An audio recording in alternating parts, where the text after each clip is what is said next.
It's that time. First Take. Good morning, everybody. Hope you all had a wonderful weekend. Welcome into another week here on First Take. What's up? What's Max up? Kellerman, Stephen A., Molly Karen. What's up, big boy? Welcome back. Great job Saturday night calling that fight. Appreciate it. I watched. Hey, you. Okay. I watched. Did you guys have fun on the road last week, too? I did. Yeah, right until I got sick. It was great. Oh, gosh.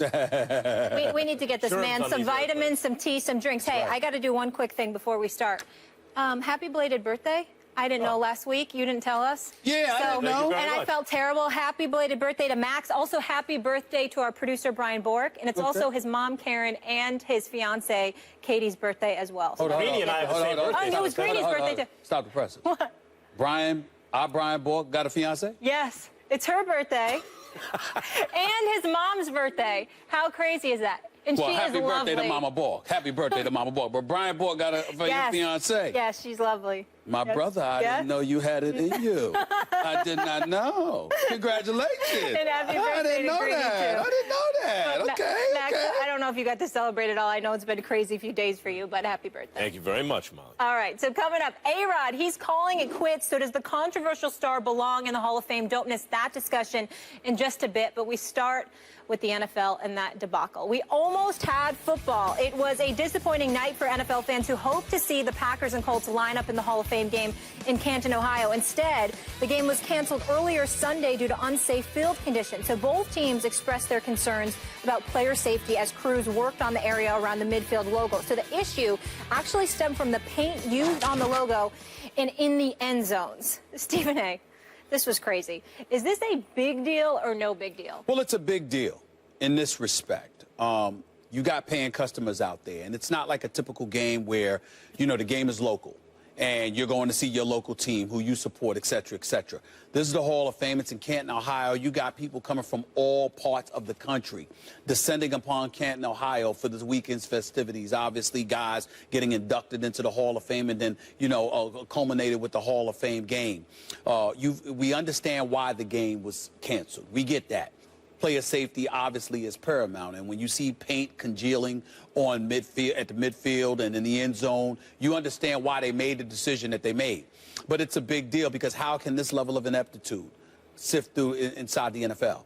You are a multi-billion-dollar establishment. Now, there are people that are going to say, hey, well, the Hall of Fame is separate than the NFL itself. And David Baker, the president of the Hall of Fame, a massive, massive dude, by the way. You might talk about him today, but it's going to be from a distance. You ain't going to say anything to his face. I can tell you that much. But it's one of those situations where even though it's separate and apart in terms of its operating procedures from the NFL, the buck stops with the NFL. It's the Hall of Fame game. It's the National Football League. It's National Football League Hall of Famers that were scheduled to be in attendance, that were going to be honored, obviously, not just Saturday night, not just Friday night before that, but the Sunday festivities and what have you.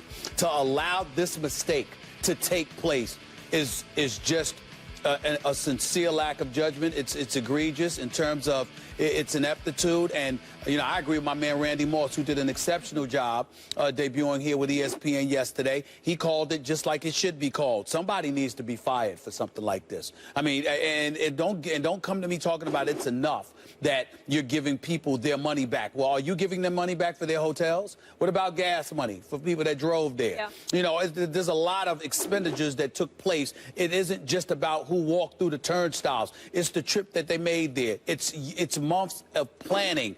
It's so many things that go into it for the paying customer. And the NFL, who prides itself more so on making money than they do anything else because they're exceptional at doing so, is supposed to be about the business of ensuring that we all get exposed to an exceptional product. And if it's not exceptional, let it be because the players out on the field and the coaches out on the field aren't performing their due diligence because they're going up against opposition that are going to do everything they can to derail them.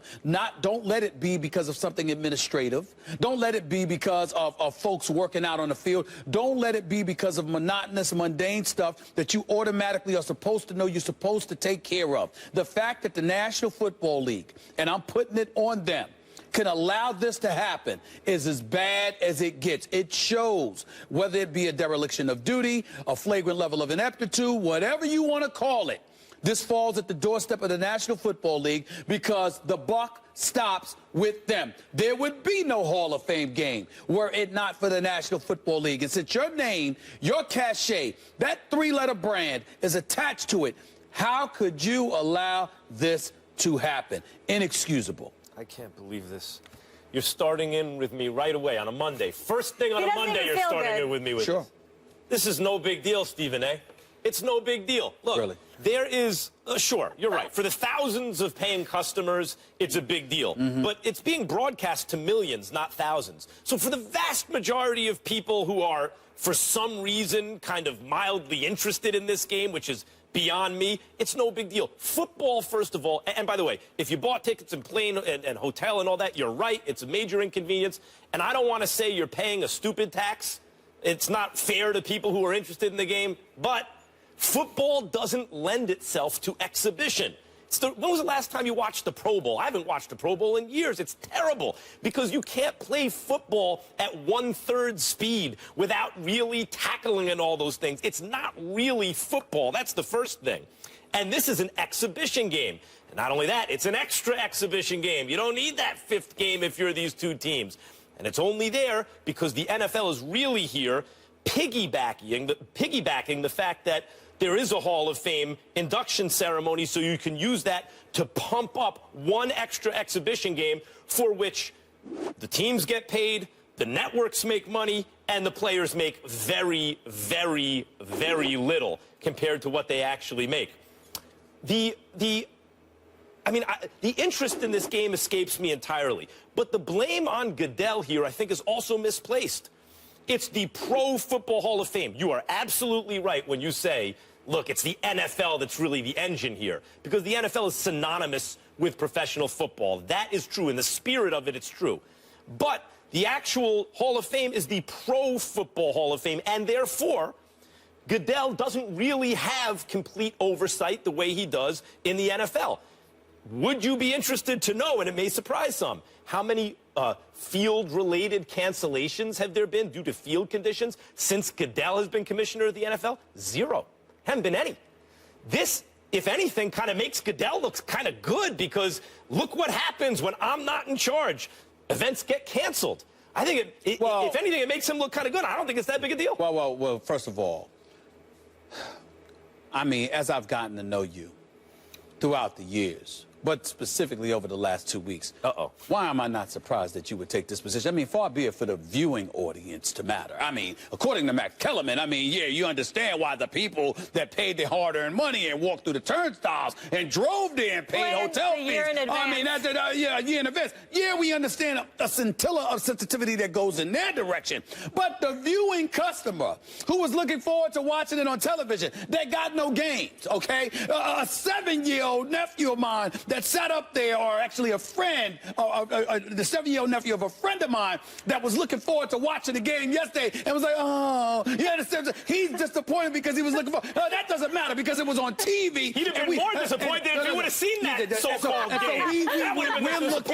We're looking forward to watching the game, okay? We're looking forward to seeing some semblance of NFL football. NFL is king. Do you realize, Don't do this on a Monday morning. Listen. Don't do this to me on a you realize Monday this, morning. Max Kellerman? Do you realize that chances are the NFL Hall of Fame game last night, as meaningless as that game is to you, probably would have outrated viewership for the Olympics? Do you realize that? Really? That's commentary on the Olympics. Well, excuse me, that's commentary on everything. Because the fact of the matter is, when it comes to the NFL, it usually outrates everything. That's why it's king. That's why it's usurped baseball as America's national pastime. That's why we look at the NBA, which is considered like one of the top 2 sports worldwide. But in America, it ain't even close to being #1 because it's the National Football League. We've got pastors that literally schedule their sermons around Sunday football. Let me make sure I go in a little bit earlier today. Let me make sure I get my congregation out of here by 12 noon because kickoff is 1 o'clock and I can get him out of here by 12 noon. Shake a few hands, kiss a few babies, act like I'm a politician and not just a pastor or a minister. Oh, guess what I will do? I will be out of there by 12:15, 12:30. I will get home in time for kickoff and I will make the game. This is what goes on in America. Now, Max Kellerman, being the boxing aficionado that he is, traveling the world over to give us such a pugilistic sport, I'm quite sure that somehow, some way, Max Kellerman might get his patriotism lost in the equation from time to time. But in America, okay, football is king. The Hall of Fame matters. The Hall of Fame game matters. And the fact that it didn't take place because some paint congealed at midfield or the end zone is disgraceful. The Hall of Fame matters. Period. The Hall of Fame matters, clearly. Very difficult to get into the Football Hall of Fame. I mean, there's a wait list of guys who belong in there who might eventually get it, but it's a serious thing. I'm not saying anything against the Hall of Fame. I'm talking about football exhibition, period. You talk about boxing. Boxing also does not lend itself to exhibition. Sports that require... Really? No, exhibition, no. Sports that require, you know, how does a football team, how do you know who's going to win? You got to watch the line play. You got to see who is fully invested, not this kind of halfway tackling, let's avoid injury. Let me ask you something. When you watch Hard Knocks or something in the summer, right? It's August, you're like, oh, I cannot wait for NFL season. Every time you see some NFL films, you're like, I can't wait for NFL season. Are you thinking about the preseason? No, but here's the thing. That's me in the minority because I'm suffocated by the world of sports in a way that the average Joe is not because I do this for a living. Secondly, and more importantly, you have to remember when you're alluding to that the sort of half-hearted effort that is put forth, those are from the dudes who know they're going to play, who know they're going to be on the roster. But by and large, particularly when it comes to those last 3 quarters, sometimes 3.5 quarters this early, you got a whole bunch of guys playing for a job in the NFL, and they're going all out. Now, granted, they're not the marquee major players, but the flip side is they're better than most of the cats out here aspiring to be football players, and they're in a position to possibly make the team, and they've got to show themselves. So we do want to see that to some degree. In the end, all of that is irrelevant. The relevant part of this conversation is very clear and simple.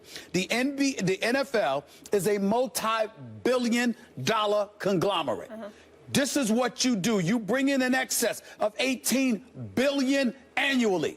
But you got some of your star players, because Andrew Luck was going to play yesterday. You got some of your star players that's going to play on a damn high school football field, okay, where you got a rock concert the day before, and paint jobs need to be done at midfield and in the end zone, and it congeals, which means it's hardened, all right, which means it isn't safe conditions for the players, which forced the game to be canceled. How in God's name can you allow that to happen? It seems to me it's flagrantly insensitive to even put football players representing the NFL on such a field with such conditions. That's why they didn't. But you know what? Maybe you shouldn't have had the game there to begin with. But now I just want you on record about this because you're forcing me to defend Goodell. I can't believe this, but here I'm going to do it.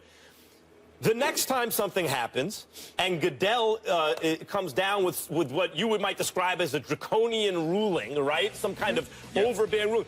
What do you say then? In other words, is it too much power and the NFL is too controlling and the commissioner is too controlling? Or not? Because here they have their hands off the wheel a bit because it is the Pro Football Hall of Fame. Something goes wrong, which has not yet. It's going to be scared to delegate. By the way, which has since right now Goodell wasn't running this show. Or by the way, this would have been handled. By the way, today's his 10th anniversary as commissioner. Well, congratulations. Congrats. I mean, congratulations. I know there's a lot of hate out there for Goodell, and I'm not one of those guys. I have been a frequent critic of his, but here you have to admit that if this is an NFL joint instead of a Pro Football Hall of Fame joint, I'll bet you the field is okay. I'm saying the NFL is usually invasive enough with anything remotely related to its product. They're so protective of their product and their brand that they don't leave it to the devices of anyone else. And here they did. All right. Well, then again, that's a problem. So what we're saying is never leave it to anyone else's device. Well, that's what I'm saying. And I'm saying by doing so, you're messed up, Roger Goodell, in this particular situation. I'm usually not this staunch critic of Roger Goodell. I happen to like the man personally. But in this particular equation, I think he dropped the ball, and it needs to be said, rather than being glossed over because you're labeling the Hall of Fame game a meaningless game. I think you're wrong. Okay. Well, I think I'm right. All right. I don't Well, you know go how- ahead and think that. Well, we didn't get to see the Hall of Fame game, All right. but we did get to hear the speeches Saturday night. Congrats to everyone in Shrine. I was a little emotional. There might have been some teary eyes, I'm not going to lie. No. A-Rod, also a little emotional, as he says his goodbye to his playing career, which will end on Friday. So the question is the Hall of Fame next on the horizon for him? Max and Stephen A. will weigh into I that can't question. wait to talk about this one. Good. Oh, this is going to Me be too. good. Stay here, people. A-Rod is hanging it up. Friday is scheduled to be the final time to see Alex Rodriguez on the field. The Yankees announced that they will release Rodriguez after Friday's game against the Rays at Yankee Stadium. He's expected to become a special advisor and instructor with the Yanks, and we saw a very emotional A-Rod as he addressed the media at a news conference Sunday. No athlete ever ends his career or her career the way you want to. We all want to keep playing forever. But it doesn't work that way. Accepting the end gracefully is part of being a professional athlete. Saying goodbye may be the hardest part of the job. But that's what I'm doing today. A-Rod ranks near the top in the majority of baseball's most prestigious offensive categories, and he's just 4 home runs short of becoming the 4th man in history to reach 700. Max, should he be in the Hall of Fame? The answer is yes, and this stuff is not that hard, even in the PED era. Give me a second here, Stephen A., because I want to lay this out. Look, if you ever did PEDs, then it disqualifies you. I don't believe that, because what if you did a lot before you were on PEDs, right? Like, because you cheated over here, that disqualifies all the legitimate things you've done? Let's use a couple examples. Barry Bonds. I mean, at a late age in his career, at a late stage, his home run to at-bat ratio suddenly doubled. He looked physically impossibly bigger than he used to be too quickly, right? It's a pretty clear demarcation. But by that time, he'd already been one of the greatest players who ever lived. Barry Bonds, first ballot Hall of Famer, unless you disqualify him on some kind of ethical grounds because eventually he cheated, apparently. Similarly with Pete Rose. Pete Rose should also be in the Hall of Fame, by the way. Yes, I agree with that. McGuire and Sosa? Come on, guys. The only reason they're even in that conversation is because of what happened after that period of demarcation, where suddenly there was a sudden and dramatic change in their physical appearance, and that was coupled to an inhumanly, like an impossible increase in their production at an age where that shouldn't have happened. That line of demarcation afterwards is why you'd even consider McGuire or Sosa for the Hall of Fame on the merits. So clearly, they're not Hall of Famers. Now, what about a guy like A-Rod, where there wasn't ever that single moment where suddenly there was a dramatic change in his appearance and his production suddenly hit heights that it had never known before? What do you do with a guy like that? Well, I think he deserves the benefit of the doubt in the sense that he was the #1 overall draft pick. He was an absolute star in high school. It's not like this came out of nowhere. There are players, Stephen A., who suddenly show up on the scene at the age of 28, 30 and hit like they've never hit before and like no one's ever anticipated to hit before. That's not A-Rod. A-Rod was like, wow, this guy's going to be an all-time great. Then it turns out he was. But there are 2 moments in his career where people are very suspicious, obviously with the Yankees, and all that stuff came out. And by the way, he had just hit 57 home runs and hit like 320 after kind of seasons maybe half that as good as that with the Yankees. And the other time was in Texas, when he hit multiple 50 home run back-to-back seasons, you know, in the heat in Texas, playing 160-plus games at shortstop. That looked very suspicious. I would just say, the rest of, even if you took those seasons out of his career, he's still a first ballot Hall of Famer. And to those who have an ethical problem with him, well, if he's a cheater, he shouldn't be in. I would ask you to consider the reasons why he may have been cheating, because that does color the way I view things. Think about most guys who juice and cheat. They do it for the money. Then they get the contract, they jump off the stuff, and they don't produce. If it's the case that A-Rod did this in Texas and with the Yankees when he did, well, in that case, Stephen A., it would be an issue of this guy getting a $250 million contract and then a $275 million contract and then feeling such pressure to live up to the contract. Remember, this money's guaranteed. The only way he can jeopardize it is by cheating. So he's got the money and then jumps on the stuff because he wants to live up to the contract. I would argue, even if you have the position morally that if anyone ever cheats, you disqualify all the good work they've done, and that's not a position that I hold. But even if you hold that position, I would ask you to consider the motivation for his cheating and see if that changes your mind. But all that said, and putting all that stuff aside, A-Rod, even if you take out the so-called juiced years, is a first ballot Hall of Famer, however you slice it. You know, Max, I think that opinion is utterly asinine, ridiculous to the highest order, and I'm going to tell you why. It's not even about the Hall of Fame. You're missing the big point here. Alex Rodriguez, one would argue, could be one of the top 3 players of the last 25 years. One of my boys said behind Ken Griffey Jr. and Barry Bonds. You can look at it that way. You can look at the voters and saying baseball writers of America and, you know, standing, on their sanctimonious horses and being paragons of virtue or whatever the case may be. Alex Rodriguez is not just somebody who cheated. He's not just somebody who cheated twice. He's somebody who also sued baseball, sued his own players association, probably tried to sue the equipment manager and everybody else. It's amazing to me how you can sit up there and gloss over all of that. Now, if you're just making the point that Alex Rodriguez got busted for using PEDs, and that is the reason why you should not absolve him from the Hall of Fame, that shouldn't be the sole reason. That's fair. The level of hypocrisy and everything else. This dude was a fake and a phony years ago, proved it again twice, and then finished it off with that bogus press conference yesterday, which the Yankees and Alex Rodriguez should be utterly ashamed for putting in front of our faces. What an embarrassment that this man showed up yesterday. Before yesterday, I was actually of the mindset, you know what?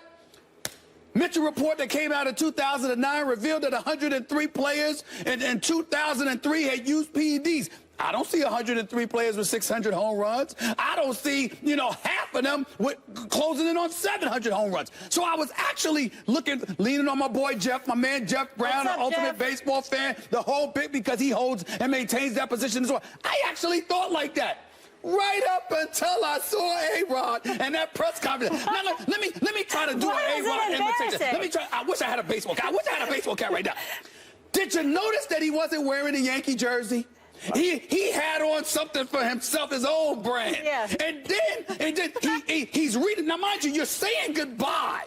You need a speech. For what? For what? And then not only did he need the speech, Max, then he turns around, right? He takes off. He doesn't cry. He takes off the cap, looks into the camera, and then looks up and, oh my Lord, and forget me. Do you want a role on General Hospital, A-Rod? That's what I want to know. Do you want an role? Because this dude is a hell of a better actor than me. This dude is unbelievable. A phony to the end. Everything about this dude has been fake. Everything. And even when you had the home runs to lean on, he comes up first with Peter Gammons in 2009, and then years later, think about it, I'm going to repeat this, Max. This man sued Major League Baseball. He sued his own players union. He sued everybody. Everybody. And then in no case whatsoever. And then you come back and you get suspended for the whole year for 211 games. You missed the 2014 season. And then after that, Max, what happens? His last day in a Yankee uniform. Ain't even his last day. You didn't even have the press conference to say goodbye. You had the press conference to tell us you could say goodbye Friday. I mean, you can't make this up. This dude is just, look, we understand officially why Derek Jeter was never that fond of him. We understand why numerous players, although they're waxing eloquently and very generously about him now, had questions about his authenticity, had questions about his realness. He comes across as too damn fake. That's the problem. You know what I thought about when I saw Alex Rodriguez yesterday? I thought about steroids. I thought about fake. Why? Because you just, I mean, Lord have mercy. You can't be real about anything. Please. Just stop it. Just stop it, man. Just stop it. This is how a friend of mine described A-Rod several years ago. And I think it speaks to what you're talking about. A-Rod is so uncomfortable in his own skin that when you watch him talk, it makes you uncomfortable in yours. Like, you watch A-Rod talking, like, oh, right. So you have his number in terms of the phony stuff, and I think his whole career he's been compared unfavorably in that respect to Derek Jeter.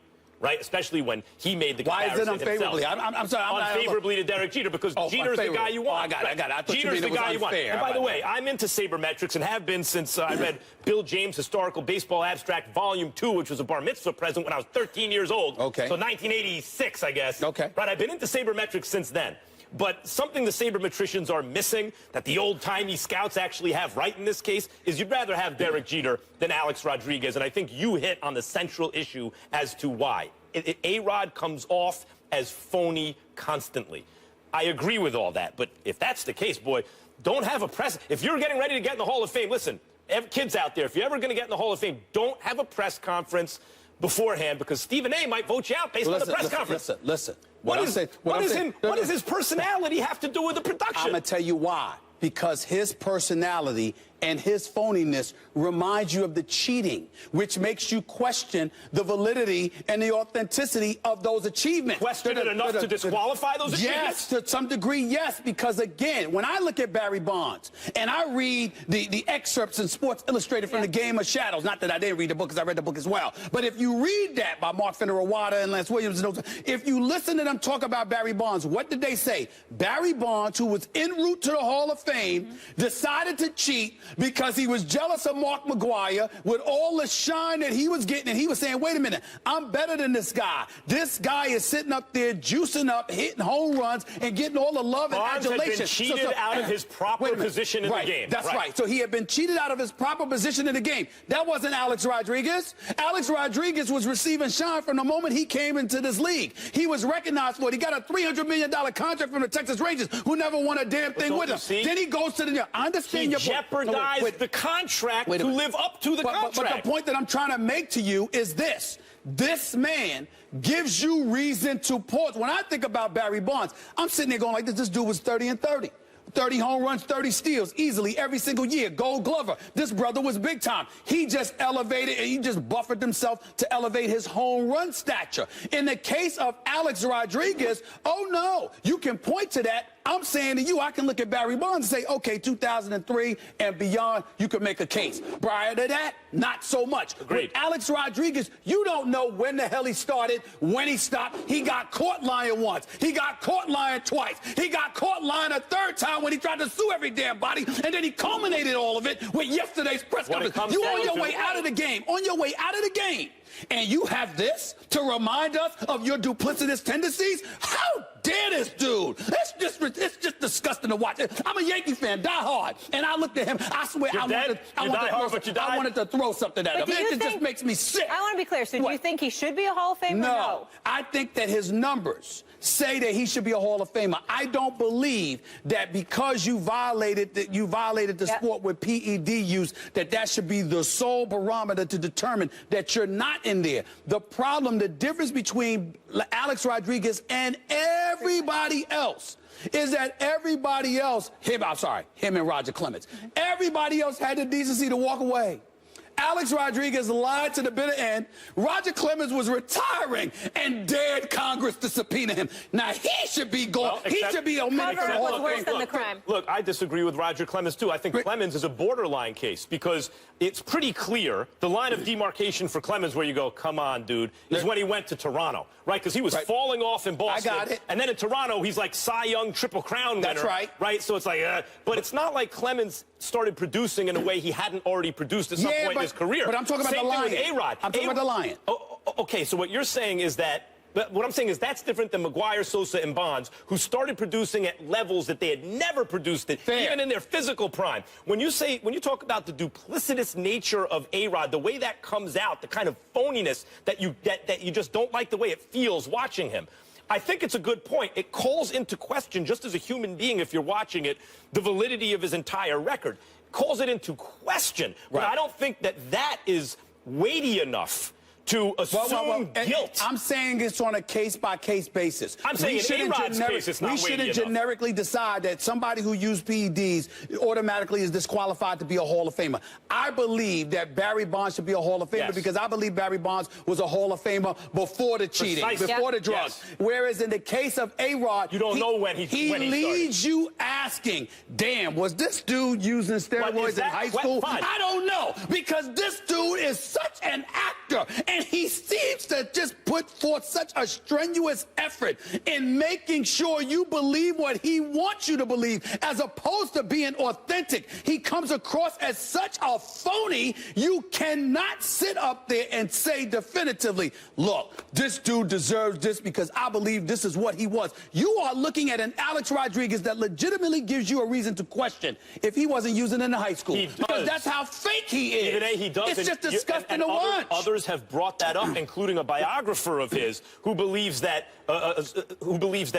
A-Rod was starting in high school, and there is reason to believe and question someone who appears so phony and who's been caught in lies in the past. Sure, I agree with that. Is that weighty enough? Do you feel that? I mean, obviously you do. I don't feel that holds enough weight to disqualify his otherwise clear first ballot Hall of Fame accomplishment. I understood your question the first time. You giving it to me the fourth. I still feel the same way. So it is. So you're saying that's heated debate on a Monday.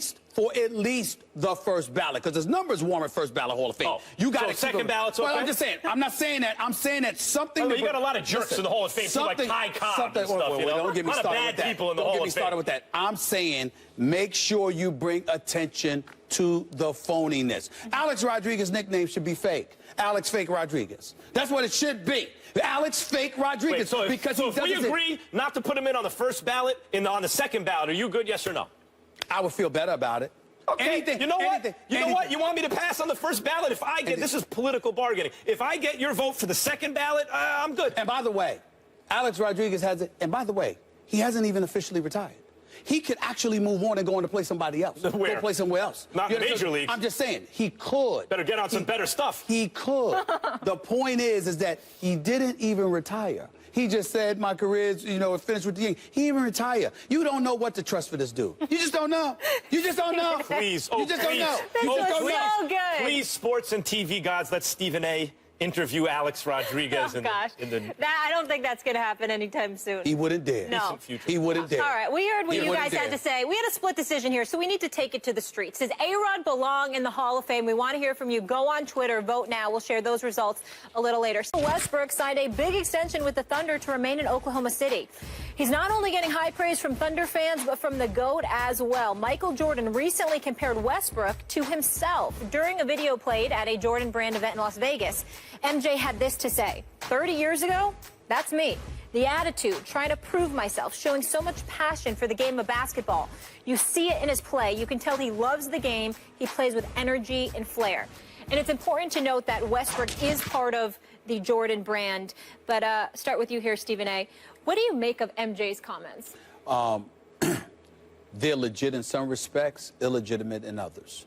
In terms of competitive fervor, an assassin's mentality, being as ruthless as he has been, I definitely think it's apropos. I have seen Michael Jordan terrorize players off the court as well as on the court. I've seen him antagonize dudes off the court. There are things that he did that I cannot repeat.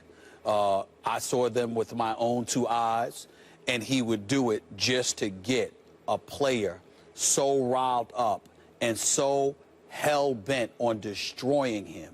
He wanted this guy at his best. He did not want him lax. He did not want him taken for granted. He did not want him in awe of Michael Jordan. He wanted the guys at their best so they could come at him. Then he would destroy them.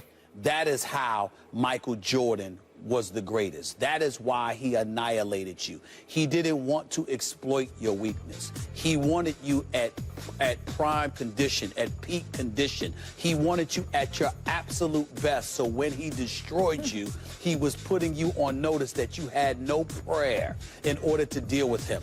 He was the most ruthless competitor that I had seen. And what I have religiously said about Russell Westbrook is he is the most ruthless competitor that I see in the NBA today. Here's where the comparisons go off the rails. Michael Jordan, it's not the 30 points per game that he averaged to Russell's 21, all right, because Michael Jordan was the star, whereas Kevin Durant was the star in OKC. It's not even a 49% from the field that he shoots compared to Russell Westbrook's 43%. Where it really illuminates is that for the last 9 years of Michael Jordan's career, he never averaged more than 2.7 turnovers per game. Russell Westbrook has averaged over 4 turnovers the last 2 years and has a career 3.7 turnovers per game average. Why is that relevant? It speaks to the erratic play that Russell Westbrook puts forth. That assassin's mentality, that killer instinct, along with him being the most athletic point guard in the history of the game has ever seen. The flip side to it is that those very things that we laud and applaud and praise for Russell Westbrook are the very things we could also point to that has led to him or his team's demise in key pivotal moments, a la Game 6 of the conference finals, where he and Kevin Durant combined for 6 turnovers in the last 8 possessions, including, 0 for 3 with 6 turnovers in the last 2 minutes. Russell Westbrook was right there in the throes of that, even though I look at Kevin Durant too, because that's Russell Westbrook, whereas Kevin Durant wasn't himself in those key pivotal moments when palms get sweaty. But in the end, what it comes down to is that Russell Westbrook is a superstar. He is a superstar competitor. He is the most elite athlete we've ever seen at the point guard position. But the level of erratic behavior he displays on the basketball court has never been MJ. That's the difference. I don't think MJ was talking about that when he was talking about Russell Westbrook. He was talking about the things they have in common. He's accurate about that, but that ain't the complete story. This is. I love this. I love this. Game recognized game. Real recognized real. That's what's going on here. Michael Jordan looks at Russell Westbrook, and the sloppiness sometimes that you're talking about comes from that insane competitive drive. This is why I told you, like, Russell Westbrook's my favorite player. I'm not saying he's the best, but he's my favorite to watch because of that ruthless, competitive. The sloppiness comes from his reach exceeding his grasp. He wants it so bad. He's pushing himself. You mentioned he's the most athletic point guard ever. That's right. And yet he's pushing his limits even farther than he's capable of going. That's where the sloppiness comes in. Now, look, he's not as good as Michael Jordan. If that's what we're talking about, no. No one's ever been as good as Michael Jordan. I hope one day to live long enough to see a guy as good or better than Michael Jordan, because it's an amazing thing to see, and that's not Russell Westbrook. But in another way, Westbrook is the direct descendant of Jordan in the sense that it went from Jordan to Kobe. Kobe's kind of like son of Jordan in the NBA. And Westbrook is like if Allen Iverson and Kobe Bryant had a baby, it'd be Russell Westbrook. You know, if you watched Allen Iverson at his best, I used to think if Allen Iverson were 6'6", that's the greatest player ever. I don't care whatever other problems he has. If he was 6'6", who could handle that? But he wasn't. Just wasn't. Westbrook is what's stopping him from being the best player in the game. He's a little short. I mean, that's really what it is. That's why he's a point guard. If he was 6'6", 6'7", 6'8", like LeBron James, we wouldn't even be having a conversation right now. But he's smaller, and so he's confined to a certain position on the court that makes it a little difficult to actually do what he does best. He is a beast. He's, I mentioned it the other day when you talked about Durant better than Westbrook. You and I agree about that. However, there are veteran observers, including analytics guys who work for ESPN, who will tell you that there was a stretch of about a year, yes, partly due to Durant's absence and his injury, but even after Durant got back, where the numbers said, boy, it's like a dead heat. You could even argue for Westbrook, and it should never be that way. Durant's 7 feet tall. Durant's a better shooter. Durant's a less selfish player. Durant's not as out of control as Westbrook. And yet that competitive drive in Westbrook forces him into that kind of conversation. One thing about Jordan saying this, of course, he's a Jordan brand athlete, right? Yep. So who else does Jordan have on that level? Carmelo, CP3, Westbrook's the guy you want there. But then you ask yourself, Jordan really has his pick of a lot of athletes. Why does he want Westbrook chose him. repping Jordan brand? Well, because of that thing that he's identifying. It's interesting that you brought up Allen Iverson. I was just with him this weekend in Philadelphia. Russell, he reminded me that Russell Westbrook is his favorite player. He also promised me that he's going to wear a suit for the Hall of Fame. I'm holding you to that. That's a different subject for another day. I'm holding you to that, Bubba Chuck. I'm holding you to that. Having said all of that, let's be clear. When you talk about Russell Westbrook and you think about MJ, I will go as far as to say this. If Russell Westbrook figures it out to the point where he's capable of elevating his team to a championship sometime in the near future, if there is a player who could emulate Michael Jordan in terms of his will to win and his refusal to be denied, it's Russell Westbrook. He is the guy that if he were a champion, meaning the parts around him was good enough and it's really about him, and he figured out how to get one, he's the kind of guy that ain't letting it go. God's going to have to take it away from him. He's that type of dude. That's how vicious he is as a competitor. You don't see that in anybody else. Listen, LeBron James is the greatest player in the world. There's nothing to talk about there. And he's proven himself yet again. But there's 4 NBA Finals losses for a reason. The great Kobe Bryant, and God was he great, okay, still lost 2 and got annihilated against Detroit, but that was him and Shaq and the friction more so. But then that 39-point loss in Game 6 of the NBA Finals in Boston, that ain't something that ever happened to Jordan. That's not something that I could see ever happening to Russell Westbrook once he figures it out. I know that Miami ran him out the building in that Game 5 against OKC when LeBron won his first title. But I'm talking about if Russell Westbrook ever got to that point where he figured it out and he was a champion. Talk about holding on to what you have. Russell Westbrook is the kind of guy that you're going to have to damn near kill him to take it away from him. A lot of people ask me, you know, of all the, what other, you know, in a given sport like the NBA, like basketball, who would make a good prize fighter? Like, who could you see? In the NBA right now, Russell Westbrook is a prize fighter dressed up as a basketball player. That's a good analogy. Same thing as Kobe Bryant, same thing as Michael Jordan. He's a prize fighter. And the only negative is sometimes it gets the best of him, that passion. Exactly. He's also that prized fighter. You know who he would be as a prize fighter? Can I go use a boxing analogy? Go. Aaron Pryor. Oh, my man, the Hawk. Aaron Pryor. Yeah. That's who Russell Westbrook would be. If he were a boxer, Aaron Pryor, like you getting hit and it's like, what you doing? What the hell's the matter with you? Don't take those punches. But somehow he just keeps coming and ultimately he closes. No one wanted it with Aaron Pryor. Nobody wanted it. Alexis Aguero, he didn't want it either. Sugar Ray didn't really want to fight him. We'll leave it there. When we come back to the NFL, Tony Dungy is enshrined into Canton at the Hall of Fame. But did he deserve it? Our thoughts on Dungy in the gold jacket. That is next. 'Cause we gon' blow your mind. Congratulations to former Bucks and Colts coach Tony Dungy, who was enshrined into the Pro Football Hall of Fame on Saturday night. He was elected in his 3rd year of eligibility.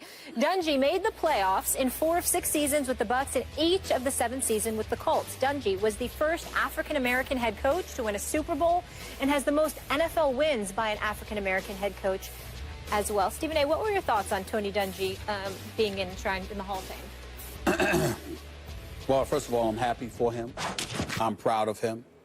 But although folks that's why they probably changed the question, I'm going to ask the question and then answer it for the viewing public out there. Okay. That question is, if Tony Dungy were white, would Tony Dungy be in the NFL Hall of Fame? I'm going to say no. I'm also going to say it would be wrong to view it that way. Driving around all weekend long, listening to talk radio, talking to friends and family members who are avid football followers and lovers and people like that, you know, they look at guys like Tom Flores, George Seifert, Jimmy Johnson's got 2 rings, Mike Shanahan's got 2 rings, you know, various individuals who have coached and have won Super Bowls, even more Super Bowls than Tony Dungy, who happened to be white and were not in the Hall of Fame. And obviously, when you look at Tony Dungy coaching for 13 years in the NFL, having one Super Bowl title on his resume, having a 139-69 record, which is a 66% winning percentage, you look at that and there are some people who believe that's not enough. They believe that, you know, Tony Dungy, he's in a Hall of Good, or should be in the Hall of Good, as in the Hall of Good Guys, as opposed to the Hall of Fame as a football coach, which is why I brought up that question, because I wanted an opportunity to address this nation about Tony Dungy's significance. Yes, us in the African-American community look at Tony Dungy with reverence, being the first African-American football coach to win a Super Bowl title. Obviously, Mike Tomlin ultimately delivered the goods as well. But let's be clear about something that's incredibly important here. We want to walk around in today's society and act like we've evolved so much that when you are black, you still don't have to do twice as well to get half as much. The fact of the matter is a vast majority of African Americans in this country feel exactly that to this day. And so when you consider that and you think about what Tony Dungy had to go through to get to a point where you win a Super Bowl championship, what I would say to all the radio hosts and television hosts and pundits and commentators out there, I understand that everybody appreciates Tony Dungy. Everybody appreciates him as being a wonderfully good guy. What you're not giving him enough credit for is the perseverance that he exercised en route to the excellence he ultimately achieved. This is a man that was a starting quarterback in college football at Minnesota for 3 years. This is a man that led the school in completion, passing attempts, passing touchdowns, all of this other stuff. He went undrafted in 1977. He got picked up by the Pittsburgh Steelers. He wasn't allowed to play the quarterback position. He had to switch to safety.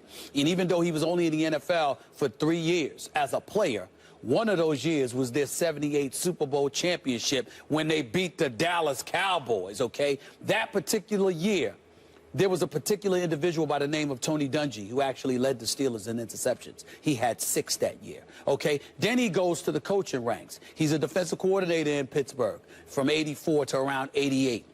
He ultimately loses his job, ends up landing in Kansas City before becoming a defensive coordinator. I believe it was in Minnesota. Then he lands a head coaching job in Tampa. And no disrespect whatsoever to the great John Gruden, because John Gruden knows his football. John Gruden was a hell of a coach. John Gruden proved himself on the coaching level in the NFL, and I'm proud to call him a colleague here at ESPN as an analyst. But somebody paved the way for John Gruden to capture that Super Bowl championship in Tampa. That would happen to be Tony Dungy. That's one of the reasons why you have such a plethora of African Americans today that go off about Golden State and Steve Kerr. I'm here to tell you, Max, if you know anything about Steve Kerr, he's a good man. He truly is. He's a good man, and he's proven to be an outstanding coach. But if you're an African American, you can't help but notice that, damn, what he inherited was a pretty good situation, which Mark Jackson left behind. Those are the similar kind of things that people look at when they see what happened with John Gruden and Tony Dungy. That's just fact. So when you take all of that background into consideration, and then you look at the fact that Tony Dungy still stuck around long enough to persevere and to go through that terrain and to put in 28 years in the NFL and ultimately capture a Super Bowl championship, because our very own Bill Polian, another analyst here at this network, who's a Hall of Fame executive and a great, great man, I love him, he hired Tony Dungy and had him there, okay, in Indianapolis to position him to win a Super Bowl championship. I think I'm correct in that. If I'm wrong, I apologize, but I think it was Polian that brought Dungy there. So all of that background is what elevates the stature of Tony Dungy. So when you look at Tony Dungy as a Hall of Famer, don't just look at his record. Don't just look at him being a good guy. Look at the fact that this is a man that endured and withstood stuff that, if we're being honest, most white coaches have never nor will ever have to endure in the United States of America. Tony Dungy is just as close to reverence as you can get. He is a great, great man because he pounded the pavement, he withstood, he persevered, he conquered, he triumphed. That's what makes Tony Dungy great, for those of you out there who did not know. I was very happy to see him get into the Hall of Fame, and I think you did a very good job then of explaining the influence he had. By the way, I don't even remember if you mentioned Tampa 2 defense, yes, which he really, he instituted kind of systematically. And John Gruden took over the team and won a Super Bowl. And Dungy, I think, gets a lot of credit in the press for having something to do with that. By the way, even race aside, Buck Showalter brought the Yankees in the mid-'90s to a point where Joe Torre took them over. That's right. There's a history of this in sports, and I think the person who ushers in the era of prosperity, doesn't really get to the mountaintop, but or can see the promised land, but doesn't get there. That guy does get credit. That's Tony Dungy. I don't think you can separate race from his Hall of Fame candidacy any more than you could do it for, let's say, Jackie Robinson. Now, I'm not saying there's an equivalency between Tony Dungy and Jackie Robinson, but there is an analogous kind of situation. There is some kind of analogy to be made here. The first African-American coach in a sport that really didn't have proportional representation in the coaching ranks at all, to win a Super Bowl. Jackie Robinson, if you look at his career, he had a great prime, but he had a short career because he didn't get to the majors till late. If he wasn't Jackie Robinson, would he be in the Hall of Fame? I don't know, but that's an absurd question to even ask because of the significance that he had breaking the color barrier. The fact that he's the first African-American coach to win a Super Bowl, the fact that he should get some credit for Gruden's Super Bowl, which would mean kind of 1.5, the fact that he was on that Steelers team, the fact that he is a famed broadcaster, all those things go into it, but especially the kind of social significance he had as the first African-American coach to do it. And I think there's another component to Dungy, too. I think it's an issue of karma. And when I say karma, I don't mean in a mystical sense. Yep. I mean in a secular, literal sense. Not just that what you put out into the universe comes back to you, but that the way you treat people. Yep. And I don't think he does it so that he's treated well. He does it because it's the right thing to do. But his philosophy in terms of the way he treats people, not just the players, but the people around him, has come back to him now. Is he a slam dunk Hall of Fame? Yes, he should be in.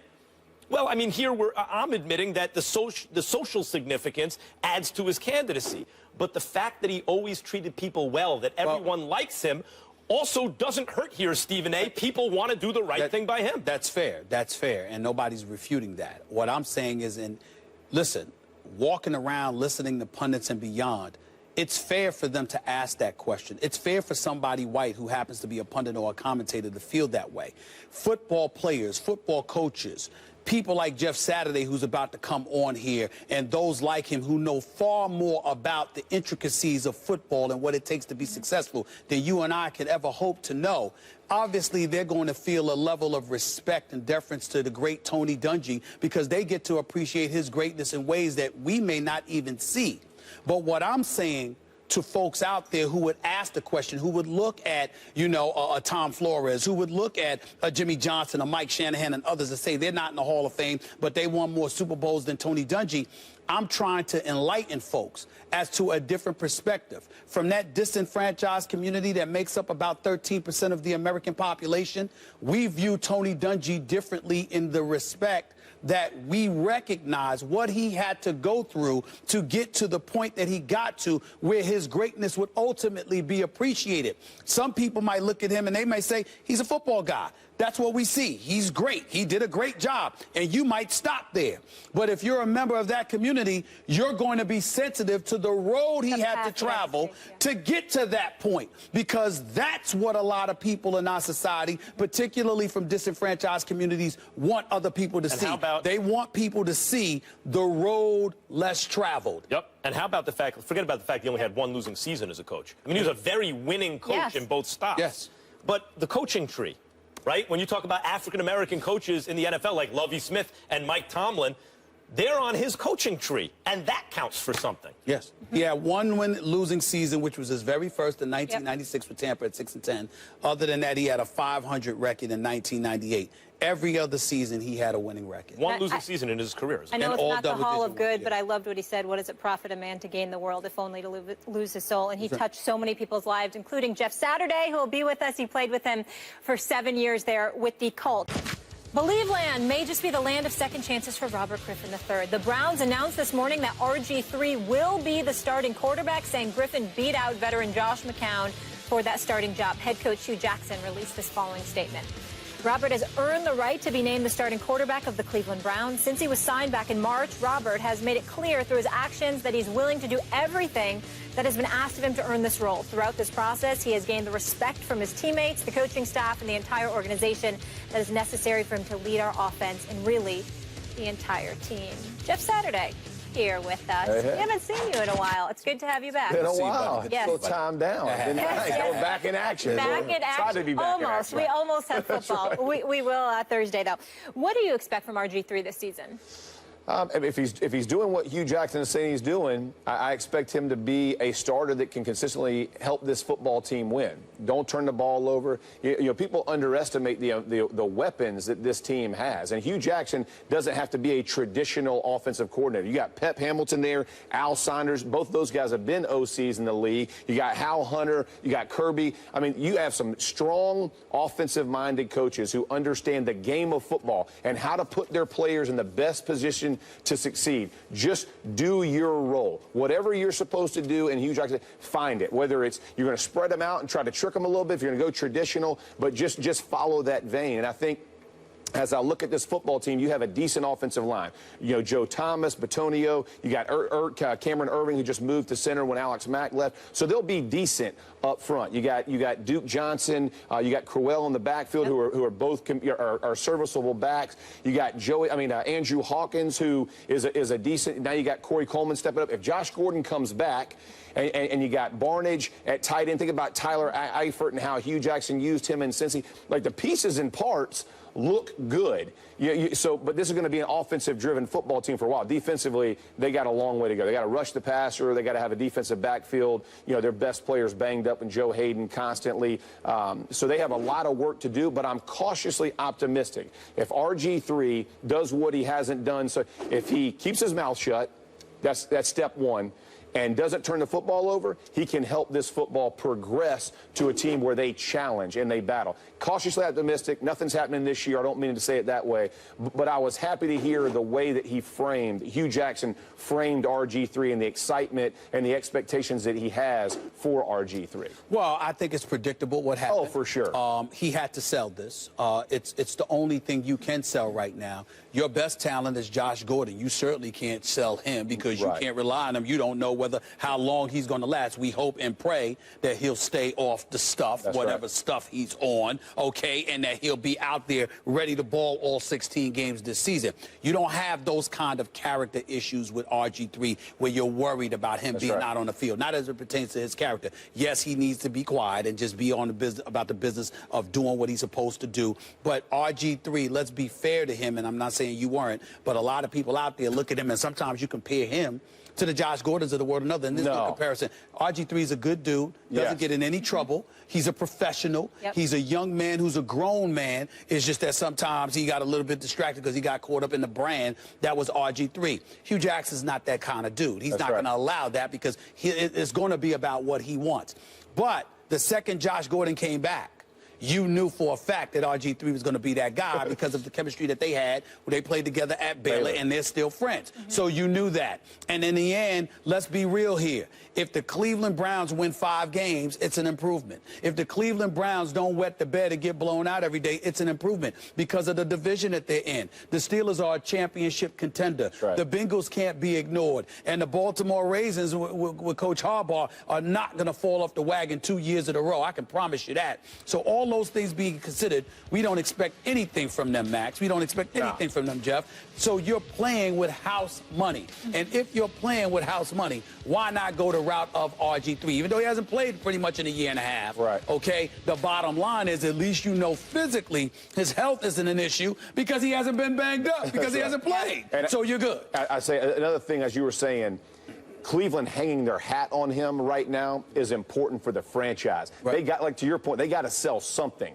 Yeah, this isn't the Denver Broncos who just came off a championship and they don't have a quarterback. They needed to name a guy now that the fan base, that the team, everybody can surround and get behind. But whether you love him or hate him, at least if you're a Brown fan, you're going to hang your hat. It's going to drive people to get in the seats and see what's going to happen. It's going to begin to build expectations for a franchise that has been kicked around and embarrassed for the last few years. So from that point, think about the Johnny Manziel situation. Now you got RG3, to your point, will not have those same issues. Play on the field may not be great, but you're not going to have those issues. At least you're hooking on. Let's talk about the play on the field for a second. Sure. Because, look, RG3 was the second overall pick. And Washington traded every player in the history of football to get him. Right. So I don't care how fast he ran. NFL teams do their due diligence. They looked into his background and his character and his football brain. They saw his arm. Remember, when during the combine, it was like Andrew Luck this and Andrew Luck that. But actually, who had the biggest arm in the combine? RG3. Mm-hmm. So given all of that, and then given the way he played as a rookie, as a Giants fan, no player in the league scared me more that year. Not rookie in the league, no player in the NFL scared me more. I'm not saying that makes him the best, but it put the fear of God in me as a Giants fan when RG3 was, oh my God, he could do anything he wants. Right. The talent is there. Even if he's 80% of what he once was, the talent is there. The question is, does he have his head screwed on straight? And in terms of his ego, in terms of not really buying into his brand, but concentrating on RG3, the football player, can he learn from his first experience and apply that to being the right kind of leader in Cleveland? Given his background, I would say the answer is yes. I think it's more of a likelihood than not. So then you look at what's the offense going to look like? Does he have talented people putting him in a position to win on offense? I think, again, the answer is yes. Yeah. Does he have weapons? Well, Barnidge really emerged last year in the absence of other viable receivers as an elite tight end. I don't know how else to describe it. You get Gordon back in week 5, and RG3 and Gordon as a deep threat, as a stretch vertical passing threat. That's big. Coleman, another Baylor situation. Right. I think it's lined up for RG3 right now, given health, to exceed expectations in his first year in Cleveland. That's right. And I'll say this. The thing about RG3 coming off his, to your point, he's 5-15 since his rookie year. So obviously we know he tanked it from there. But the distraction, the whole comeback thing, whatever he named it, whatever, the return, I don't forget, but whatever it was, right? I'm going to write a book, I'm going to talk about this kind of thing. That was all premature. And I think you begin to kind of put the cart before the horse. And as a player, the minute you take your eye off of the game will surpass you. There are very, very few guys who play this game who can't understand. They got to follow a system and be that guy to be successful. And the minute, agents, whatever it is, book deals, begin to kind of distract your attention to detail of the game, you become less of a player. And he didn't have that margin of error because athletically his rookie year, that's what he used and relied on. Then when that became kind of null and void, everybody kind of game plan for it, it changed. Before we move on, I wanted to ask you a question based off of what you just said. And this is not about RG3, but just as generically speaking, especially with as many years as you've played in the NFL and success that you've had.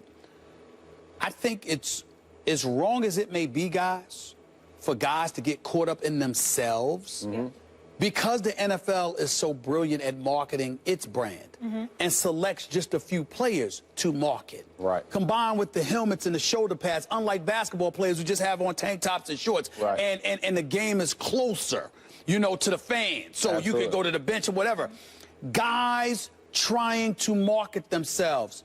Are we wrong in pointing out how ill-advised, or dare we say wrong they may be in doing so, considering the fact that you have such a short window of opportunity to produce on the NFL level? And if you find yourself in a position where you have the potential to market yourself, we usually teaching people to exploit it. The NFL, we seem to be saying something different. Explain. Yeah, I think as you look at that, I played with two of the best ever, right? And Peyton Manning and Aaron Rodgers, they both do a very good job of balancing that, of understanding the football drives the endorsements, not the other way around. I don't have to self-brand, right? My brand on the field every Sunday will bring that stuff to me, and I'll set that, and I'll set my schedule and allow that to come in instead of the other way around. I think young players don't understand how to manage those kind of outside circumstances. And Peyton and Aaron both did a fantastic. If they're going to film it, film a commercial. It's off season, and it's during a particular time. They're not doing sit downs. They're not doing whatever they are mandated to do by the league. That's what they do. Other than that, they're staying with their team. They're training with their team. They're around their guys. They build the team. It doesn't become an I thing. You want to block for a guy like that, exactly. Right? Yeah. When the guy goes the other way, which I just think was immaturity on his part. I don't think he did it intentionally. Right. It just got flipped upside down. And then when you don't perform, guys are off the bandwagon, right? Because they want an authentic leader, a guy who is about the team, not about you. If the team's successful, we all get paid. Even a chunky guy in the middle, I can still get in a commercial every now and again. You know what I mean? Like, I love that, right? P's going to bring you in on a shoot or something, right? So are they going to protect him this year? That's the real question. That's if you're going to get line protection, if he gets line protection, I think he could be very successful. For sure. I agree. But the wins will bring the marketing dollars for sure. Barnage, good fantasy sleeper there, by the way. You brought him up earlier. So Hugh, thank you, Jeff, for being with us. Always good to see you. We know you'll be back with us a lot this season. So Hugh Jackson, of course, has his new players back. Steve Kerr doing the same for his new guy, KD. He says he's no villain. Is he right? That's the debate when we return on First. Honestly, to think of Kevin Durant or Steph Curry or really, any of our guys as villains, it's kind of absurd. But especially Kevin. I mean, this is one of the most likable people in the league. He's been obviously an incredible player, but just an awesome human being. And what he did in Oklahoma City was just amazing for that community. And circumstances sort of dictate, I guess, that some people are going to view him as a villain. But it's kind of crazy. It's only because, he just decided to go elsewhere to play because he wanted to change the scenery. He wanted a new challenge. More than anything, he wanted to play with our guys. He loves Draymond and Steph and Clay and Andre. He loved seeing those guys in New York. He loved seeing the chemistry that exists, and I think he really wanted to be a part of it. So, people are going to view him however they want, but I think we all know what kind of person he is and what kind of impact he's had around the league. Stephen A., is Kerr right? No, he's not. Steve Kerr is completely wrong. And I say that respectfully, because I don't want to come across as somebody that's disrespecting Steve Kerr, because I do respect him. I think he's looking at this all wrong. And I think that he's attaching excessive level of cynicism and vitriol to the word villain itself. Of course, Kevin Durant is a great guy. Of course, he's a great basketball ambassador. Of course, he's a good young man who's a tribute and a treasure to the game of basketball. He's one of the top 3 players in the world. He conducts himself with exceptional professionalism, and he's an upstanding citizen. That has nothing to do with you being the villain. What has everything to do with you being the villain is when you've served to upset a lot of people because of the decision that you made. Are you really going to tell the city of Oklahoma City that they shouldn't view Kevin Durant as a villain? Are you really going to tell Russell Westbrook, assuming he feels that way because we don't specifically know, but are you really going to tell Russell Westbrook he should not view Kevin Durant as a villain when Kevin Durant didn't even give him a phone call before deciding to leave for Golden State? And if what Russell Westbrook says is true, he found out on social media and in the press like everybody else. Didn't we view LeBron James at least momentarily as villainous because Dan Gilbert found out on national television like everybody else that LeBron was leaving? If it were not for Dan Gilbert writing that immature, belligerent, juvenile letter to LeBron James upon the LeBron James decision to take his talents to South Beach, LeBron James would have been more of a villain, and it would have lasted more longer than if Dan Gilbert had not, than if Dan Gilbert had not written the letter. So we understand that. You're looking at Kevin Durant. Kevin Durant decided to up and leave OKC. Kevin Durant decided to leave OKC to go to a Golden State Warriors team that had just beaten him in the conference finals. And one of the things that nobody wants to really touch on, we mention it, but we haven't taken a moment to step back, take a deep breath, Max, and really realize the magnitude of Kevin Durant's decision. He's rendered the entire 2016 upcoming NBA season boring. Boring. I'm literally sitting here. You are talking. Do you know anybody who loves all-star basketball more than me? No. I mean, this is the NBA basketball. I have to thank for the illustrious career that I've had. I mean, I'm so incredibly grateful to God. I'm so incredibly grateful to the NBA. I'm so incredibly grateful to the athletes that play in the NBA. They've made my life worth living because I've never felt like I had to work because I'm covering basketball. Okay? This man, in one move, has made this the most boring, least intriguing season of my NBA professional career covering the game. Or the most interesting. But let me explain why before I go to you, Max. Literally, let's analyze this. Who can legitimately say that we're not working? I've already made. Do you understand that I already have my hotel reservations and my flight arrangements made for Oakland and Cleveland. And for Cleveland? Of course. It's done. There's nothing to talk about here. Am I supposed to believe that the LaMarcus Aldridge that I saw in the last 4 games of that semifinal series against OKC is going to be better and emboldened to go up against somebody this season? I know what Kawhi Leonard could do. I respect LaMarcus Aldridge. I know they've acquired Pau Gasol, even though there's no Tim Duncan there. Manu Ginobili has come back. But am I really supposed to expect San Antonio to beat Golden State? How about the Clippers? I respect the hell out of Blake Griffin. I know he can play. CP3 is my man. Love him. Am I really supposed to believe that if DeAndre Jordan plays in the game, that he's going to shoot better than 50% for the free throw line, and that's going to be enough to offset Golden State? Am I supposed to believe that Mike Conley's $153 million contract is going to enable him to usurp Golden State? I mean, am I supposed to believe that Damian Lillard, who's a stud, and C.J. McCollum with his new max deal is going to be enough to knock off Golden State? Stop it. Of course not. And then in the Eastern Conference, what? Toronto's better because DeMar DeRozan got $139 million? The Washington Wizards are better because Beal got $128 million? The Knicks are going to be better. But am I really supposed to believe that Derrick Rose and Joakim Noah are going to be enough to usurp LeBron James in Cleveland? How about Chicago with D-Wade, Butler, and Rajon Rondo? That's nice, but I'm supposed to believe that a Taj Gibson or a McDermott or somebody is going to derail Cleveland? There's nothing to look forward to here. I have June to look forward to because of one decision. And that one decision by Kevin Durant has so flipped the balance of power in my estimation, it has stripped us of intrigue. That is enough to make you, albeit a friendly, innocuous, harmless villain, a villain nonetheless. Steve Kerr is a 6-time champion. He knows that, no matter what he says, respectfully. As you say about Steve Kerr, I want to say this respectfully because I don't want to seem like I'm disrespecting Stephen A. Smith on basketball because I respect you. But boy, are you wrong about this. Oh, Lord. I mean, Kevin Durant, a villain? Because, look, when LeBron James went to Miami, he's a villain. Why? Because he wanted to go play with his best friends on South Beach and win championships. That makes him a villain. Kevin Durant going to Golden State, he's a villain. Why? Because he sees a bunch of unselfish players and wants to play in a system where he doesn't have to worry about who takes the last shot and egos and stuff. He could just fit into a system that makes him a villain. Look, you talk about the fact that it ruined this upcoming NBA season. The truth is, we all knew what was going to happen last season. We knew it was Cleveland and Golden State from day one.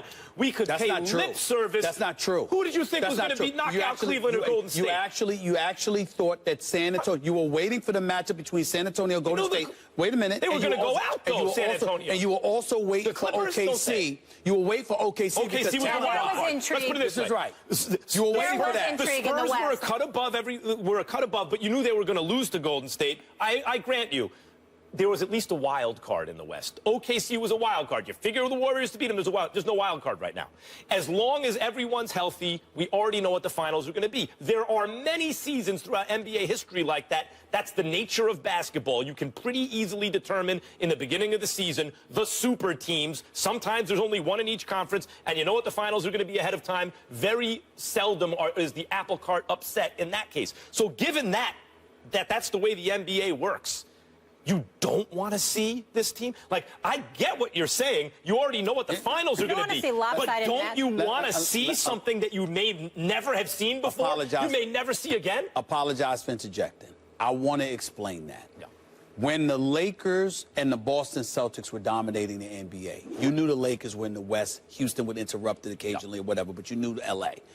What you had in the East, however, you had Jordan, but you had Isaiah and the Pistons. You had Bird and McHale before that. Philly would kind of get in there Philly sometimes. got in the mix. You see what I'm saying? And then even when Jordan and them were winning championships, the Knicks with Ewing and Oakley and those boys, because of the rough house, because of the rough house tactics and what the NBA allowed, you thought they had a chance, and then Jordan just ruined you. You thought Indiana, you had a chance. I'm sorry, Cleveland at the time, Larry Nance, Mark Price, Brad Daugherty, Greg Elon. I'm just saying, you saw all of this. What I'm saying to you is that you used the word wild card. One existed. You know why? Because at least in one conference, there was some degree of suspense. So when we looked at Kevin Durant, we said, okay, what if he goes to the Knicks? What if he goes to Miami? Then he could possibly be going up against LeBron, and that would at least make one conference intriguing. The fact of the matter is right now you have a problem because both conferences appear to have a foregone conclusion because of the move. And villainous, understand what the definition of villain in sports is. It's when you have a potpourri of individuals who are veered against you because of the decisions that you have made. That's all it is. It doesn't mean that Kevin Durant is a despicable person or anything like that. It just means that people are upset because they're like, damn, you messed up. You went to the team that beat you, and now you just completely disrupted the power structure. There's no suspense. That's all we're saying here. That's all. During Jordan's run with the Bulls, any kind of sense that there could have been a wild card out of the East was a complete illusion. You just said it, Stephen A. Smith. I'm surprised at you. You just said the names Mark Price and Brad Daugherty like they had a chance against Michael Jordan, Scottie Pippen, Horace Grant, and then later Dennis Rodman and Tony Kukoc. Let me tell you why you're wrong. Let me tell you why you're wrong. Let me tell you why you're wrong. You're lying, and I'm going to tell you how you're lying. Because back at that time, Jordan hadn't won yet. Scottie Pippen didn't even have his migraine. After the first one. He didn't even have his migraine headache yet. So when Brad Daugherty and Mark Price and yes, Cleveland was perceived as having a chance. After they won the title, the Knicks were perceived as having a chance. No. I'm not talking about the first. I'm not talking about after the Bulls won the first time. The title. The title. No. You're talking about after that. It was a wrap. I'm saying the Warriors already won one. Sure. Cleveland, Warriors and Cleveland have been trading titles the last 2 years. I can tell you right now. No wild card existed back then, I can tell you right now, even after Jordan won the title, after he won 3, everyone felt, or 2 rather, a lot of people felt like, yo, because of the roughhouse tactics that was still allowed with Mason and Oakley and Ewing and Harper and Starks and the crew, the Knicks had a chance. Because you and me are Knicks fans, and we drank the Kool-Aid.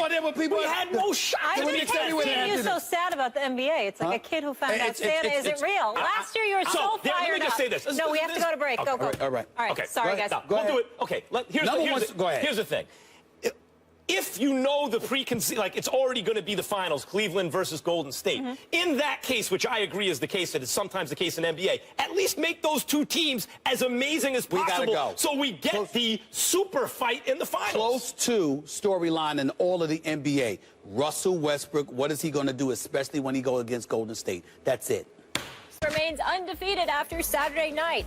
He was never seriously threatened by Alexander Brand in a light heavyweight championship contest on Saturday. Ward is now in position for a long-anticipated matchup with unified light heavyweight champ Sergey Kovalev. That fight has already been penciled in for November 19th in Las Vegas. This man to my left was ringside for this fight, color commentator, as always, doing your thing.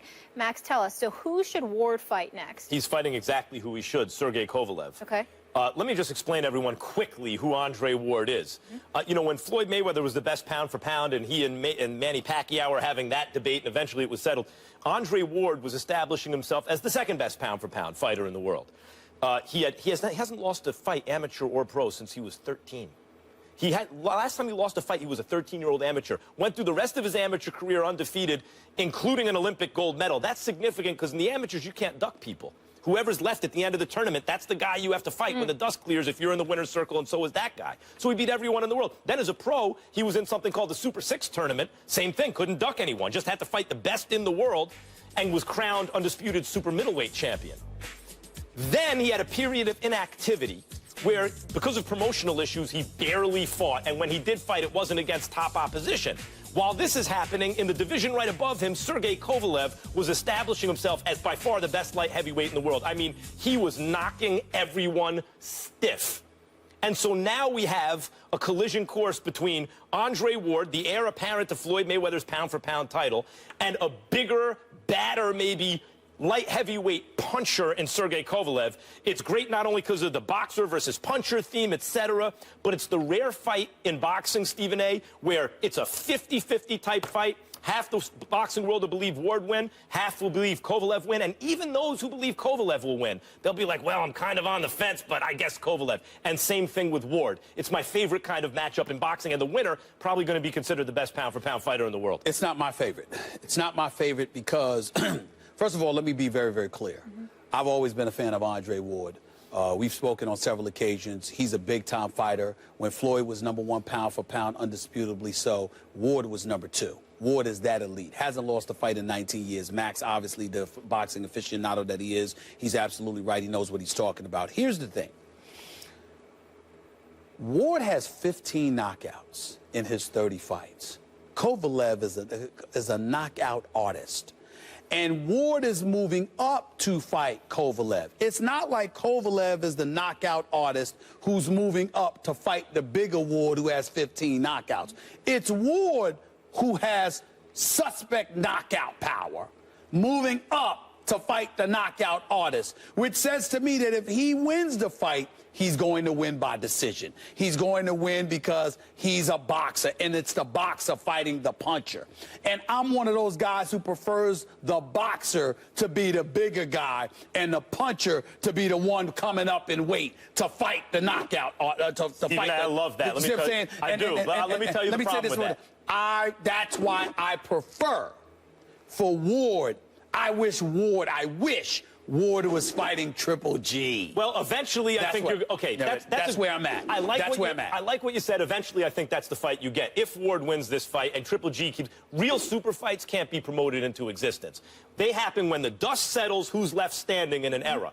Ali and Frazier, Leonard and Hagler, Pacquiao and Mayweather. Dust settles, those guys are left standing. That's the super fight. Maybe eventually you get Ward and Triple G. Let me tell you the problem, as I see it, with your preference for the larger guy to be the boxer. Okay. When the bigger guy is also the better technical fighter, he almost always wins.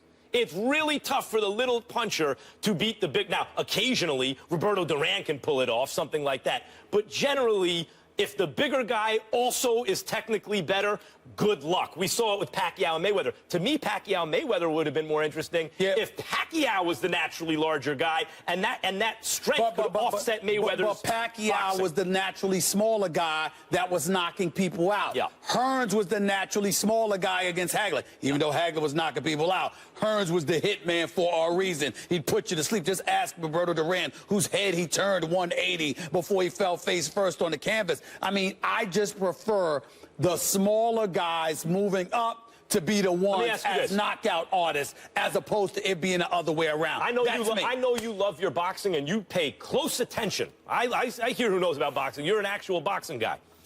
Ward Kovalev, who do you like? I like Ward by decision. But do you think it's a difficult fight to call? I think it's a difficult fight to call. I think that Kovalev can put anybody to sleep if he catches them right. Now, Ward Triple G, who do you like? Ward. Right, see? You say that with more confidence. I say that with much more confidence. To me, Ward Kovalev is actually at this moment more interesting because you don't know who's going to win. I guess what I'm saying is I'm looking for Kovalev for a knockout. I'm looking for Ward to survive and win.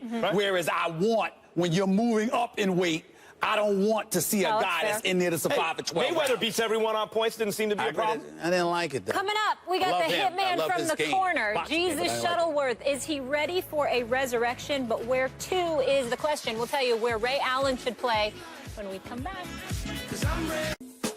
First Take is brought to you by USAA, insurance, banking, and investments tailored for the military community. DirecTV. If you call yourself a sports fan, you got to get DirecTV. Call 1-800-DirecTV. And Wendy's Baconator and Baconator Fries. Don't call it a comeback. He's been here for years. One of the most clutch shooters of all time, Ray Allen, is considering an NBA comeback. Allen told the Hartford Courant that he's been in talks recently with the Boston Celtics and Milwaukee Bucks about possibly making a cameo for the 2016-2017 season. If he does return, Stephen A., where should he play next season? It shouldn't be Boston and it shouldn't be Milwaukee. Those are two teams that he played for in his career. He was an absolute stud on both as far as I'm concerned. One of the greatest, if not the greatest shooter in NBA history in terms of numbers. 29, I think it's 2,973 three-pointers. He's big time. Having said all of that, if you're at this age and, you want to play with a purpose, Milwaukee ain't winning no championship. Boston, I don't care that you got Al Horford. You ain't winning an NBA championship. You're Ray Allen. You should be thinking about Golden State. You should be thinking about Cleveland. Or you should be thinking about somebody like San Antonio. That's what I believe he should do. It should be one of those three teams. I would love to see him with the Knicks, but that's... I don't think you need San Antonio on that list. You're absolutely right. You need to be in a championship situation. Ray Allen is good for one thing right now. On a team that can get him all the way there, like he did on Miami against San Antonio. The ball gets to him, Game 7, the championship's on the line. Shoot it, Ray Allen. Otherwise, when last seen, he was a below-average player. His shooting percentage was diving already. He was already 39 years old. He's going to come back after 2 years at 41. He's there for very limited exposure. When you're on offense and you need a guy to hit a shot, why not do that for a championship contender? Much to the chagrin of my former partner, Game 6 of the finals that Miami beat San Antonio, he saved the series for the Miami Heat. Ray Allen doesn't hit that three-pointer. The San Antonio Spurs are champions. That's right. And he went to your favorite college, Stephen A. So what? And he went to, yes, he did. He went to yours. UConn Huskies. Oh, come on. Ray Allen still got a little juice, right?